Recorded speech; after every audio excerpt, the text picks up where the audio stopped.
एक प्यार का नगमा है, मौजों की रवानी है, जिंदगी और कुछ नहीं, तेरी मेरी कहानी है। हेलो फ्रेंड्स, कैसे हैं आप? मैं हूं आपकी स्टोरी टेलर किट्टू। इस स्टोरी के पिछले पार्ट में क्या हुआ था ये तो आपने सुना ही होगा, और हाँ, अगर नहीं सुना है तो प्लीज़ सुन लीजिए। तो आइए चलते हैं अपनी स्टोरी की तरफ। वैसे आपको ये स्टोरी कैसी लग रही है कमेंट में मुझे ज़रूर बताइएगा।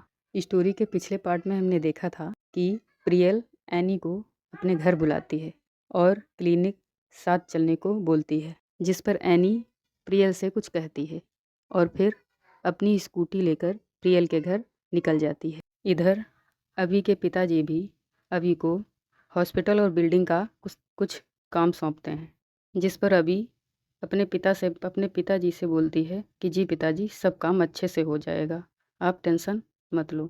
अभी लवी को उसके कॉलेज ड्रॉप करने का पूछती है, जिस पर लवी कहती है कि बस 5 मिनट में अपना बैग लेके आई। अब ये दोनों कॉलेज के लिए निकलते हैं। पिछला एपिसोड यहीं तक था। अब हम चलते हैं अपने नेक्स्ट एपिसोड की तरफ। अभी और लवी हवेली से बाहर आते हैं। हवेली का नज़ारा देखने लायक था। हवेली के बाहर सामने फाउंटेन था और उस फाउंटेन में एक नृत्य करती हुई मूर्ति लगी थी, जिस पर फाउंटेन का पानी गिर रहा था। जब ये फाउंटेन का पानी इस मूर्ति पर गिरता था तो ये मूर्ति देखने लायक थी। ये मूर्ति दिखने में बहुत सुंदर थी। इस फाउंटेन के चारों तरफ अच्छी खासी लाइटिंग की गई थी, जो रात में रंग बिरंगे कलर से इस हवेली को चमका रही थी। हवेली की दीवारों पर कारीगर ने अच्छी कारीगरी की थी। हवेली के राइट साइड में एक पूल था। इस पूल के चारों तरफ चेयर पड़ी थी। पूल के चारों तरफ ताड़ के बड़े बड़े पेड़ लगे थे और इन पेड़ों की परछाई पूल पर पड़ रही थी। रात में जब इस पुल पर चंद्रमा की लाइट पड़ती तो ये पुल हवेली को मानो और चमका रहा हो। हवेली के लेफ्ट साइड में एक गार्डन था, जहाँ पर रंग बिरंगे फूल लगे थे। ऐसा कोई भी फूल नहीं था जो यहाँ हो ना, और ये रंग बिरंगे फूल पूरी हवेली को महका रहे थे। हवेली के फ्रंट पर एक बहुत बड़ा गेट था और इस गेट को खोलने के लिए 4 पहरेदार, क्योंकि गेट काफ़ी बड़ा और भारी था। मेन गेट के दोनों तरफ सिंह की मूर्ति थी जो वाइट कलर से थी। हवेली बहुत ही बड़ी थी। जो कोई भी इस हवेली के पास से गुजर जाता था वो थोड़ी देर रुककर इसे निहार जरूर लेता था। अभी एक बहुत बड़े हॉल से अपनी बुलेट निकालती है, जहाँ पे हम देखते हैं कि यहाँ पे अलग अलग ब्रांड की कार खड़ी हैं। अभी जब अपनी बुलेट निकाल रही थी, लवी अभी की ओर देखते हुए बोलती है, एवी, अपने पास इतनी सारी कार हैं लेकिन आप फिर भी बुलेट ही यूज करते हो। लवी की इस बात पर एवी मुस्कुराते हुए बुलेट निकालती है और बोलती है, क्योंकि मुझे बुलेट से सफ़र करना ज़्यादा पसंद है, क्योंकि तेरी एवी को बुलेट पसंद है और बुलेट मुझे उतनी ही प्यारी है जितनी कि तू। एवी की इस बात पर लवी खुश हो जाती। अभी बोलती है, अब तेरा क्वेश्चन हो गया हो तो कॉलेज चलें। लवी मुस्कुराती है और अपना सिर हाँ में हिलाती है। अभी अपने फुल एटीट्यूड के साथ बुलेट पे बैठती है और सनग्लासेस लगाती है और ये दोनों कॉलेज के लिए निकल जाते हैं।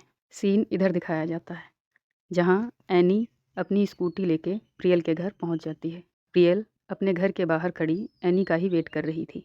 एनी प्रियल को देखती है और अपनी स्कूटी साइड में लगाती है। एनी प्रियल की ओर देखती है और उससे पूछती है, अब बता क्या हुआ तेरा उड़न खटोला जो तूने मुझे यहाँ बुलाया है। प्रियल एनी की इस बात पर थोड़ा मुंह बनाकर बोलती है, ज़्यादा भाव मत खा तू, मुझे स्कूटी से ले जाना है, उठा के नहीं जो तू इतना भाव खा रही है। और एक मिनट, ये तूने उड़न खटोला क्या लगा रखा है? वो कार है, उसको कार ही बोल तू। वो मेरी कार है तो तू उसे कार ही बोल। प्रियल को रिप्लाई देते हुए एनी बोलती है, भाव कोई खाने वाली चीज़ है जो मैं खाऊंगी? और वैसे भी वो कार है तेरी। प्रियल एनी की इस बात पर बोलती है, हाँ हाँ पता है मुझे, तुझे कार से ड्राइव करना पसंद नहीं। कार में तो तुझे सांस नहीं आती क्योंकि उसमें कांटे जो लगे हैं।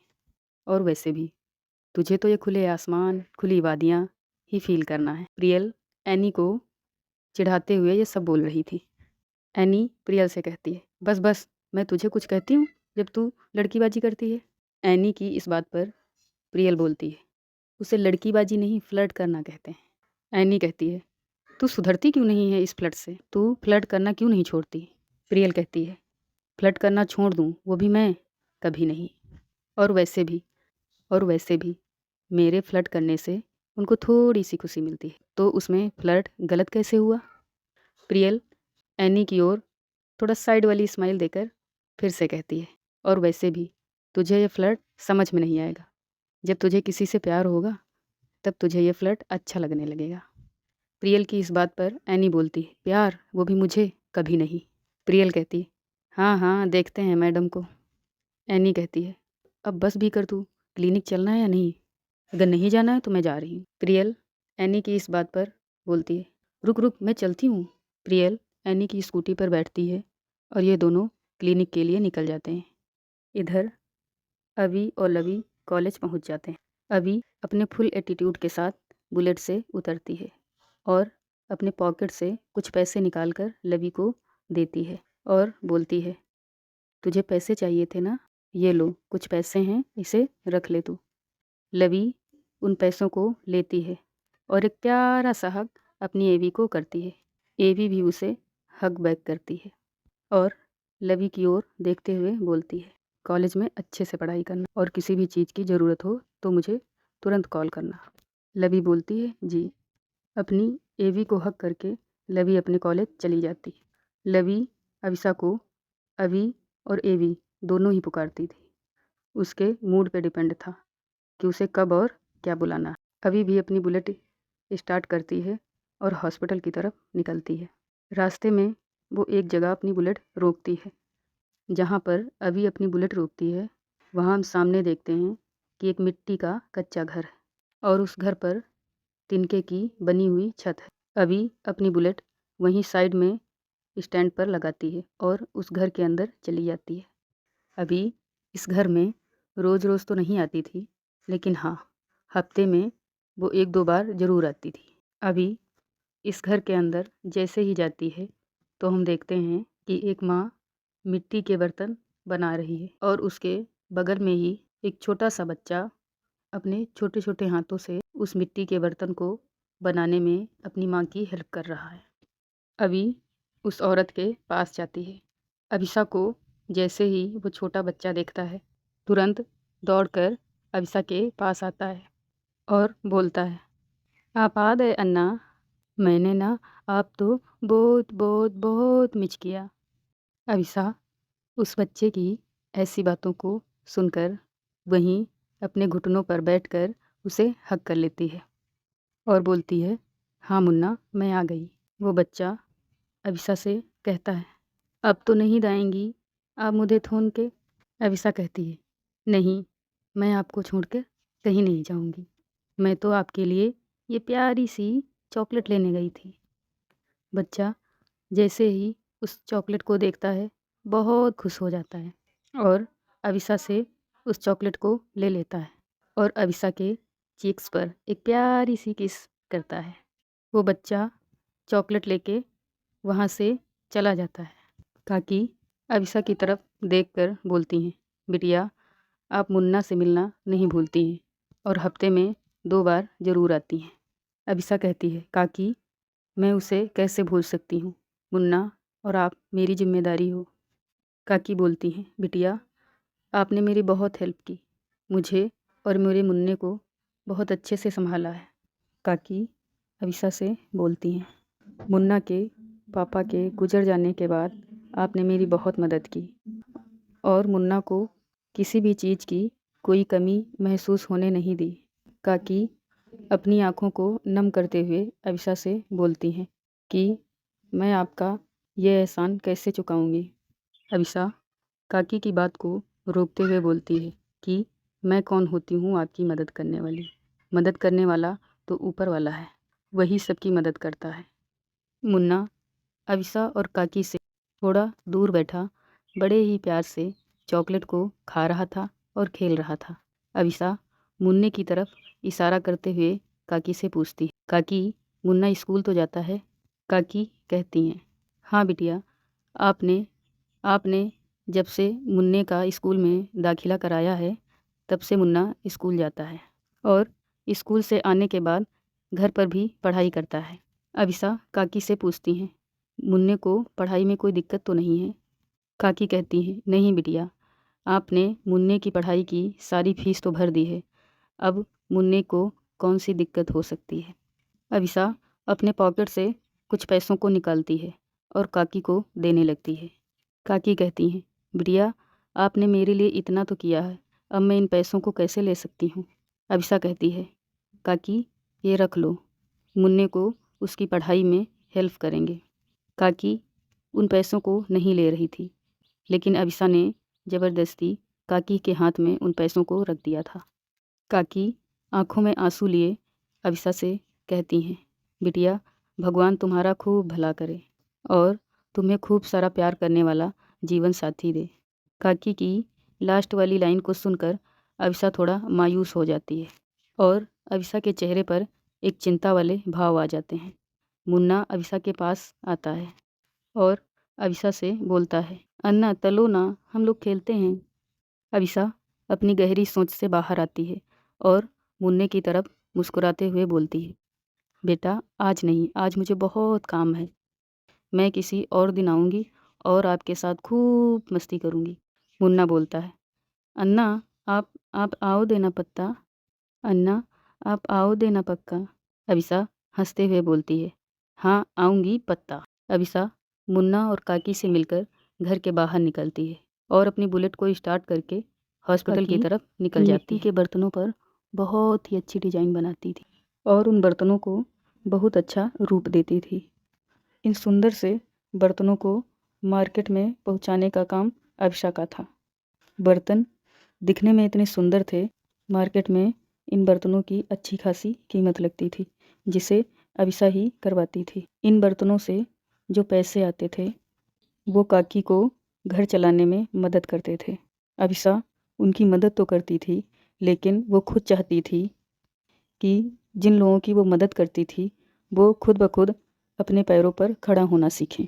इसलिए वो उन परिवारों की खुद भी हेल्प करती थी और उन्हें भी अपनी हेल्प करना सिखाती थी, ताकि ये परिवार किसी दूसरे के सामने हाथ न फैलाएं। अविसा के चले जाने के बाद काकी अविसा को खूब सारा आशीर्वाद दे रही थी। अविसा बहुत ही सॉफ्ट हार्टेड पर्सन थी। अविसा अंदर से जितना नम्र थी वो ऊपर से उतना ही कठोर। अविसा की आदत थी लोगों की हेल्प करना। अविसा ने भागलपुर में ना जाने कितने बेसहारा लोगों की मदद की थी और ना जाने कितने बेसहारा परिवारों की जिम्मेदारी वो खुद उठा रही थी। जितने भी परिवारों की अविसा ने जिम्मेदारी ली थी वो उन सब से मिलने जाती थी। भागलपुर के लोग जितना ठाकुर साहब को मानते थे या उनकी कही हुई हर एक बात की रिस्पेक्ट करते थे, उतना ही वो ठाकुर साहब की बेटी अविसा को प्यार करते थे और अविसा की कही हुई हर एक बात की रिस्पेक्ट करते थे। अविसा अंदर से जितना नरम थी, बाहर से उतना ही कठोर थी। अविसा को अपने गुस्से पे काबू नहीं था। उसे जब गुस्सा आता था तो वो अपना आपा खो बैठती थी और उसे इतना गुस्सा क्यों आता था वो खुद भी नहीं जानती थी। एनी और प्रियल ये दोनों भी हॉस्पिटल पहुंच जाते हैं। एनी और प्रियल को वॉचमैन काका जैसे ही देखते हैं वो तुरंत इनके पास आते हैं और एनी को देखकर बोलते हैं, मैडम स्कूटी की चाबी स्कूटी को साइड में लगाना है। एनी काका से बोलती है, काका मैंने आपसे इससे पहले भी कहा है कि आप मुझे मैडम मत बुलाया करिए, मैं तो आपकी बेटी के जैसी हूँ, तो आप मुझे नाम से भी बुला सकते हैं। काका एनी की इस बात पर मुस्कुराते हैं। अविसा भी हॉस्पिटल पहुँच जाती है। वॉचमैन काका जैसे ही अविसा को देखते हैं वो अविसा के पास आते हैं और बोलते हैं, कैसे हो अविसा बिटुआ। अविसा बोलती है, अच्छी हूँ काका, आप कैसे हैं। वॉचमैन काका भी बोलते हैं, मैं भी अच्छा हूँ बिटुआ। वॉचमैन काका अविसा को बचपन से जानते थे। अविसा वॉचमैन काका से पूछती है, और काका आपकी बिटिया कैसी है। वॉचमैन काका बोलते हैं, जब से तुमने उसकी नौकरी लगवाई है तब से वो बहुत खुश है और आपके बारे में भी पूछती रहती है। अविसा बोलती है, काका उसने अपनी मेहनत की नौकरी ली है, मैंने उसे नौकरी नहीं दिलवाई है। काका मुस्कुराते हैं और बोलते हैं, हाँ हाँ बिटुआ, तुम जो भी काम करती हो उसका श्रेय तुम खुद कहाँ लेती हो। काका की इस बात पर अविसा मुस्कुरा देती है। काका अविसा से बाइक की मांगते हैं, बाइक को साइड में लगाने के लिए। अविसा काका को मना करते हुए बोलती है, काका बाइक बहुत भारी है, आप नहीं लगा पाएंगे। अविसा दूसरे वॉचमैन को बुलवाती है और अपनी बाइक की देती है गाड़ी को पार्किंग एरिया में लगाने के लिए और हॉस्पिटल के अंदर चली जाती है। अविसा जैसे ही हॉस्पिटल के अंदर जाती है, हॉस्पिटल का सारा स्टाफ गुड मॉर्निंग मैम बोलते हैं। अविसा का इशारा करती है और आगे बढ़ जाती है। अविसा देखती है कि एक औरत वार्ड बॉय से दवाई के लिए रिक्वेस्ट कर रही है और वार्ड बॉय के सामने हाथ जोड़ रही है। वो औरत वार्ड बॉय से अपने पति की दवाई मांग रही थी, जिस पर वार्ड बॉय उसे दवाई नहीं दे रहा था क्योंकि उस औरत के पास पैसे नहीं थे। औरत बार बार उस वार्ड बॉय से विनती कर रही थी और उसके पैर भी पड़ रही थी, लेकिन वार्ड बॉय उससे मिसबिहेव कर रहा था और उस औरत को धक्का दे देता है, जिससे वो औरत जाके सीधा अविसा के पैरों में गिरती है। अविसा ने जैसे ही उस औरत को अपने पैरों में पड़ा पाया तो वो तुरंत गुस्से में आ गई। अविसा का गुस्सा वार्ड बॉय की इस हरकत से हाई लेवल का हो गया था। अब अविसा के कंट्रोल में उसका गुस्सा नहीं था। पहले तो उस औरत को उठाती है और साइड में पड़ी चेयर पे बिठा के सीधा वार्ड बॉय के पास जाती है। अविसा तुरंत ही वार्ड बॉय का कॉलर पकड़ती है और उसे घसीटते हुए फर्श पर लाती है। अविसा उस वार्ड बॉय को घसीटते हुए अपने बराबर खड़ा करती है और बोलती है, तुम्हारी हिम्मत कैसे हुई इस तरह की बदतमीजी करने की? तुमने उससे पैसे मांगने की जुर्रत की कैसे? ये हॉस्पिटल क्या तेरे बाप का है? अविसा इतना जोर से चिल्लाती है कि सारा स्टाफ कांप जाता है और ये आवाज़ अनन्या और प्रियल को भी सुनाई देती है। अनन्या और प्रियल तुरंत ही अपने केबिन से बाहर आते और वो भी सामने का नज़ारा देखकर हैरान थे।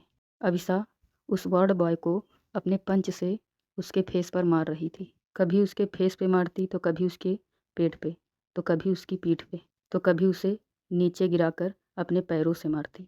अविसा बस उसे मारे जा रही थी। वार्ड बॉय ज़मीन में पड़ा अविसा के हाथ जोड़ रहा था और बोल रहा था, मैडम मैडम मैडम गलती हो गई, गलती हो गई, अब आगे से ऐसा नहीं होगा, नहीं होगा मैडम, छोड़ दीजिए, प्लीज़ छोड़ दीजिए। अविसा उस वार्ड बॉय को अपने बराबर खड़ी करती है और बोलती है कि अब तुझे अपनी गलती दिख रही है।